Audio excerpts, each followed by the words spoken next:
we got a lot to discuss. This hearing comes at a critical time. First, we have to review the implementation of the 2018 FAA reauthorization, which expired last September. Second, we have to continue to push for the passage of a comprehensive long-range 2023 FAA reauthorization, which passed the House last July. And finally, we must examine the problems that the recent 737 MAX 9 incident exposed. Safety has always been this committee's top priority, and the aviation system here in the U.S. is responsible for safely transporting hundreds of millions of passengers each year without fear of harm or injury. Americans have to have the full confidence in our aviation system. That confidence must be justified. This committee must ensure the FAA has the resources and tools it needs to effectively conduct its investigations, its audits, and enforcement actions.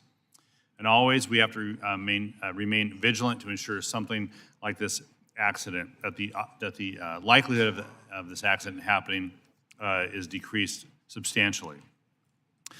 On January 5th, the 737 MAX 9 accident was terrifying to everybody on board, but thanks to the calm and professional actions of the flight crew, everyone landed safely.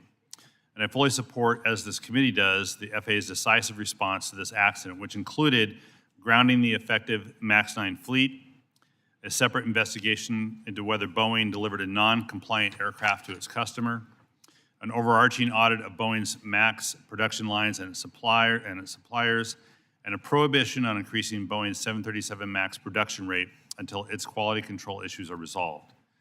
Unfortunately, it's not the first time we've seen aircraft quality control issues in recent history.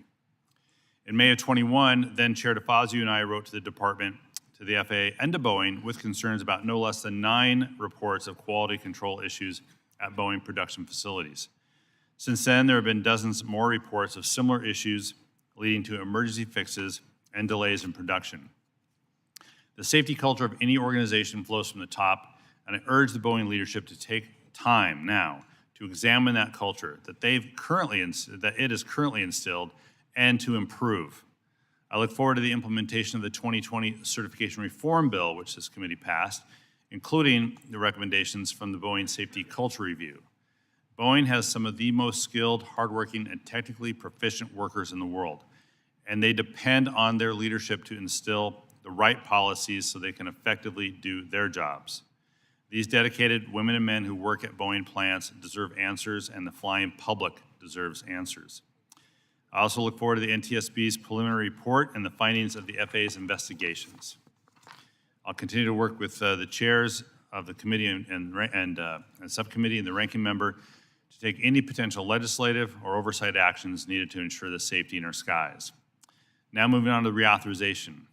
As the committee continues its oversight of the MAX 9 accident response, we can't forget our other responsibilities. We passed an FAA bill in July. It passed 351 to 69. We are awaiting Senate action. And this bill created a framework to ensure a safer, cleaner, greener, and more innovative and accessible U.S. aviation system. On aviation safety, there are numerous safety gaps that have to be addressed since the last authorization, which were enumerated in the recent NAS Safety Review Team report. The House bill addresses these issues, including the hiring of air traffic control, the installation of surface surveillance and detection technology.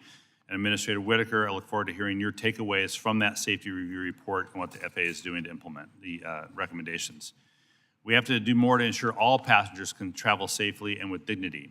The House bill improves training for airline personnel and contractors on assisting travelers with disabilities and mobility devices and directs the DOT to reduce damage to wheelchairs and mobility aids. Administrator Whitaker, I want to hear how the FAA is working with DOT and airlines to do more for passengers with disabilities. We have a talented aviation workforce in this country, and the FAA reauthorization bill triples funding for the FAA's aviation workforce development programs to expand the talent pipeline to all Americans.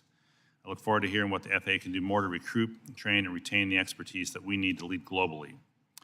We also have to provide a clear and predictable framework for innovators to scale new entrants safely while ensuring the needs of local communities are addressed. Our bill requires the FAA, as an example, to issue beyond visual line of sight or BVLOS requirements for drone operations and ensuring their safe integration into the skies and creating jobs. And so, Administrator, I want to hear more about what the FAA is doing on the BVLOS rulemaking and your work to integrate these technologies. The The recent Boeing 737-9 MAX 9 door plug accident is yet a reminder of what is at stake if we continue to delay addressing systemic safety issues in the U.S. aviation ecosystem. That is in part why the Senate needs to move a bill forward so we can start to negotiate a long-term FAA reauthorization to ensure the FAA and NTSB have the authorities and resources that they need to do their important work. Thank you very much. Yield back. Thank you, Ranking Member Larsen.